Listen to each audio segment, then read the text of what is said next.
Prosonic experience the finest UPVC windows and doors. 7799779088. Tollywood ప్రముఖ నటుడు comedian అలాగే విలన్ పాత్రలు ఎన్నో పోషించి అందరి హృదయాల్లో తనకంటూ ఒక ప్రత్యేక ముద్ర వేసిన ఫిష్ వెంకట్ ఇక లేరు. ఆయన నిన్న రాత్రి తుది శ్వాస విడిచారు. ఆయన కొన్నాళ్లుగా కిడ్నీ సంబంధిత సమస్యలతో బాధపడుతున్నారు. సో ఈ నేపథ్యంలో ఆయన డయాలసిస్ చేయించుకుంటున్నారు.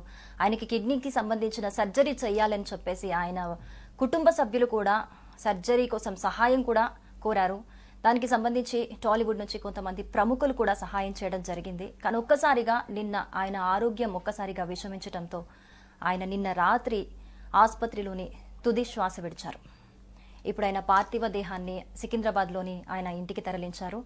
అంత్యక్రియలకి ఏర్పాట్లు చేస్తున్నట్లుగా సమాచారం అందుతోంది. అక్కడ వాళ్ళ కుటుంబ సభ్యులు అలాగే వాళ్ళ అమ్మగారు అలాగే పెద్ద ఎత్తున అక్కడికి అభిమానులు చేరుకొని కూడా చివరి చూపు కోసం అక్కడికి చేరుకున్నారు. అందరూ కూడా కన్నీటి పర్యంతం అవుతున్నారు. మరి ఫిష్ వెంకట్ ఇంటి దగ్గర పరిస్థితి ఎలా ఉందో చూద్దాం. రైట్ సిరి, ప్రస్తుతం మనం ఫిష్ వెంకట్ ఇంటి దగ్గరే ఉన్నాం. దాదాపు తెలుగు చలనచిత్ర రంగంలో ఒక అద్భుతమైన ప్రదర్శనలు చూపించడమే కాకుండా అటు ప్రజల్ని అభిమానులను అటు అదే విధంగా సినీ ప్రముఖులను కూడా మెప్పించిన ఒక విలక్షణమైన నటుడిగా మనం చెప్పుకోవచ్చు. అయితే వరుస ఘటనలు ఏవైతే ఈ యొక్క సినీ ఇండస్ట్రీలో మనం వారం క్రితమే చూసాం. కోట శ్రీనివాసరావు విలక్షణమైన నటుడు, చాలా సీనియర్ నటుడు. ఆయన మృతి చెందిన తర్వాత మరొకసారి ఫిష్ వెంకట్ మృతి ఆ యొక్క సినీ ఇండస్ట్రీని ఒక్కసారిగా దిగ్భ్రాంతికి గురి చేసిందని చెప్పుకోవచ్చు. అయితే ఆయన పార్థివ దేహాన్ని ఇక్కడే సికింద్రాబాద్ లో ఉన్న వాళ్ళ పూర్వీకుల నుంచి వచ్చిన వారికి సంబంధించిన ఇంట్లో ఉంచారు. ప్రస్తుతం వాళ్ళకి సంబంధించి ఇప్పటికే హుస్నాబాద్ లో వారి ఇల్లు ఉన్నప్పటికీ కూడా వారికి సెంటిమెంట్ పరంగా ఇక్కడ పెట్టామని వాళ్ళ కుటుంబ సభ్యులు చెప్తున్నారు. అయితే కొద్దిమంది తోటి తనతో పాటు పనిచేసిన వారు అదేవిధంగా ఇంటి దగ్గర ఉండే వాళ్ళతోటి ఒకసారి మాట్లాడించే ప్రయత్నం చేస్తా. నిజానికి 100కు పైగా సినిమాల్లో నటించి మనం చూసాం.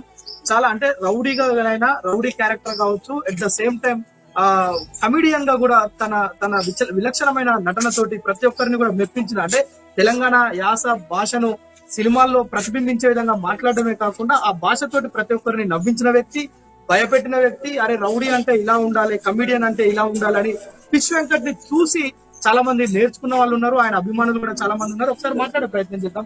అన్న చెప్పండి, మీకు ఫిష్ వెంకట్ ఎలా ఉండేవారు? మాకు ఫిష్ వెంకట్ మరణాన్ని చూసి చాలా బాధగా ఉంది. ఇక్కడ అడ్డగుట్టలో మాకు సినిమాలో ఫస్ట్ ఆయన క్యారెక్టర్ చేశారు, చాలా సంతోషం అనిపించింది.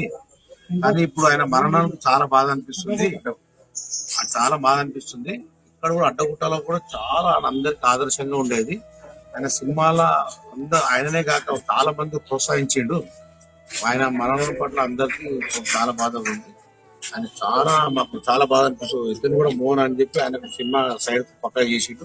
ఈ అడ్డగుట్టలే కాక ముషిరాబాద్ అక్కడెక్కడ కనీసం ఒక 100 మందిని సినీ ఆర్టిస్ట్ చేసిండు ఆయన. ఆయన మరణానికి మేము చాలా బాధిస్తున్నాము. మాకు అడ్డగుట్టలో కూడా ఎన్నెంటి ఇటువంటి ఏమైనా సేవా కార్యక్రమం కావాలన్నా ఇటువంటిది అయినా కూడా ఆయన బాగా చేస్తుండే. ఆయన వాళ్ళకి మా మరణం పట్ల చాలా చింతిస్తున్నాము. అన్న మీరు చెప్పండి, జనరల్ గా సినిమాల్లో కాకుండా వ్యక్తిగతంగా మీతో ఎలా ఉంటాయి? ఫిష్ వెంకట్ అంటే బర్త్ నుంచి ఇక్కడే పుట్టి పెరిగిండు. వాళ్ళు ముగ్గురంగా వాళ్ళ ఫాదర్ కూడా బేసిక్ గా కష్టపడి పైకి వచ్చింది. వాళ్ళకి చేపల బిజినెస్ ఉంది ఫస్ట్ నుంచి. ఆయన ఏంటంటే చిన్నతనం నుంచి కష్టపడి మన తెలంగాణ నుంచి దాదాపు ఎంతో మంది సినిమా స్టార్ ఉన్నాడు. మన దగ్గర నుంచి ఎవరు నరసింహ్ కానీ శ్రీహరి కానీ దాని తదితర ప్రాంతంలో అంత పేరు తెచ్చుకున్న వ్యక్తి అయితే ఫిష్ వెంకట్. ఏ పాత్ర ఇచ్చినా మెప్పించి మంచి సాధించి చిరునవ్వును అయితే పండించే వ్యక్తి. ఆయన లేని లోటు ఇక్కడ అడ్డగుట్ట ప్రజలు, సికింద్రాబాద్లోని అడ్డగుట్ట ప్రాంతం ఇది, అక్కడ ప్రజలైతే జీర్ణించుకోలేకపోతున్నారు. ఆయన ఏ సినిమా చేసినా కూడా చాలా వ్యక్తిగతంగా కానీ మంచితనం కానీ అందరికీ ఒక నవ్వును పండించే వ్యక్తి. ఆయన లేడనేది జీర్ణించుకోలేకపోతున్నారు ఇక్కడ అడ్డగుట్ట పబ్లిక్ అంతా. ఆయన దాదాపుగా చిన్నప్పటి నుంచి కష్టపడుకుంటూ వచ్చిన వ్యక్తి. సినిమాలో దాదాపు 20-25 సినిమాలలో ఆయనకు మంచి టాప్ పొజిషన్ పాత్రలు ఇచ్చారు. 100కు పైన సినిమాలు చేసిన ఆయన ఇక్కడ పుట్టి పెరిగినందుకు ఆనందం, గర్వంగా ఉన్నది. మన తెలంగాణ నుంచి అయితే అందరూ సంతోషపడవలసిన విషయం. ఎందుకంటే ఆయన లేని వాస్తవానికి బాధపడవలసిన అవసరం ఉంది.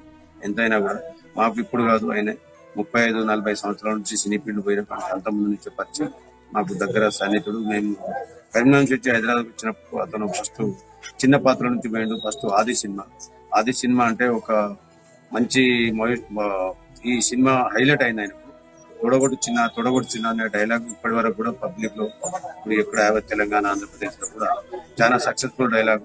అదే రోజు ఒక పాట మీద జూనియర్ ఎన్టీఆర్ చిన్న దెబ్బ తాకుతుంది, ఇతను కూడా దెబ్బ తాకింది ఆ షూటింగ్ లో.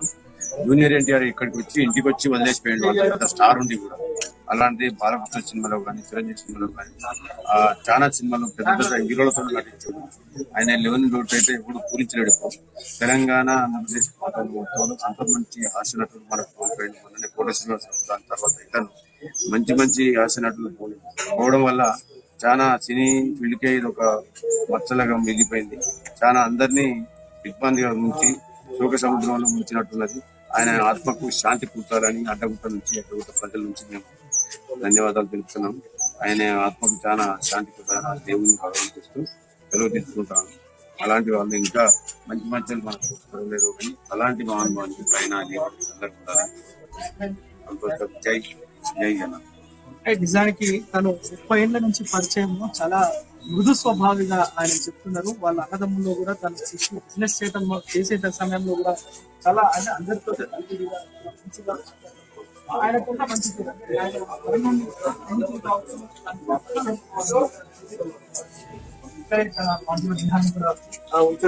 వాళ్ళ ఇల్లు పక్కనే ఉంది. వాళ్ళ కుటుంబ సభ్యులంతా కూడా అభిమానులంతా కూడా వచ్చి ఒకరొకరుగా ఒకసారి చూసి వెళ్తున్నారు. అదేవిధంగా ఈ రోజే ఆ కార్యక్రమం కూడా నిర్వహించేందుకు కూడా ఇక్కడ ఉన్న కుటుంబ సభ్యులంతా కూడా ఏర్పాట్లు అయితే చేస్తున్నారు. వారి యొక్క అభిమానులంతా కూడా ఇక్కడ మనం చూడొచ్చు. వాళ్ళ తండ్రి నుంచి వచ్చిన ఈ ప్రదేశంలో సెంటిమెంట్ గా ఇక్కడ నుంచి అయితే రోజు సాయంత్రం వరకు కార్యక్రమాలను నిర్వహించారు.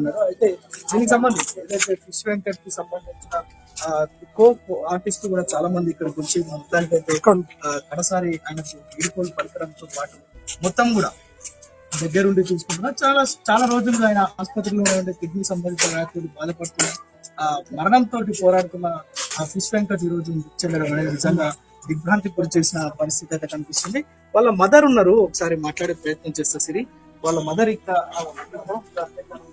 ఆవేదన మొత్తం మనకు కనిపిస్తుంది. ఒకసారి మాట్లాడించే ప్రయత్నం పెట్టుకుంటే ఇల్లు పోతున్నాడు, ఏం చేయాలి? నన్ను చేయడా? మొన్న నా అక్క చచ్చిపోయింది, అది కొంచెం పెద్ద వీడు కూడా పోతున్నాడు. నేను బతకాలి విన్నా, నా కొడుకు నా బిడ్డ ఇచ్చేది నా కళ్ళు పెట్టాడు. అమ్మా అంత పడి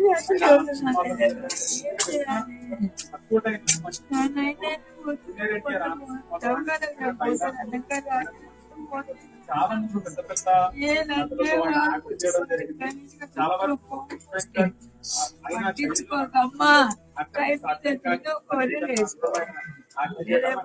చెప్పు తిని పడుకోరు, మంచిగా ఉండాలమ్మా అని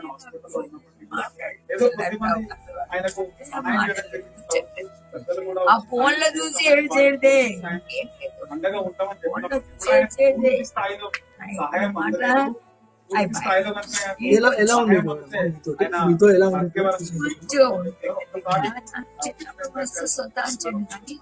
కొంచెం తెలివికి వచ్చినాక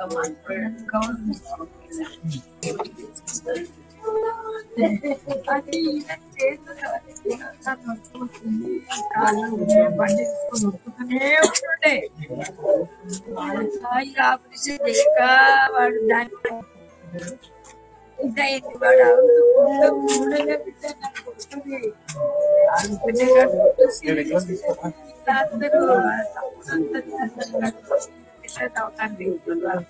పదిమంది నిలబడకప్ప శ్రీనివాస్ యాదవ్ విద్య కూడా తనకు దోస్తు ఆయన బాబాయ్ దగ్గర నుంచి దాటుదమ్మా దాని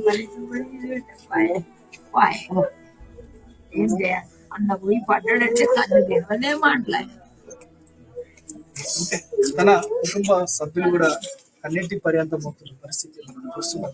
మొత్తం కూడా వీరంతా కూడా ఎవరైతే ఫిష్ వెంకట్ ఉన్నారో వాళ్ళ చెల్లె పెంచిన అదే విధంగా వారికి సంబంధించిన ఇల్లు కూడా కట్టిస్తామని చెప్పి మధ్యలో చనిపోవడం తోటి వారంతా కన్నీటి ఆరోగ్యం మంచి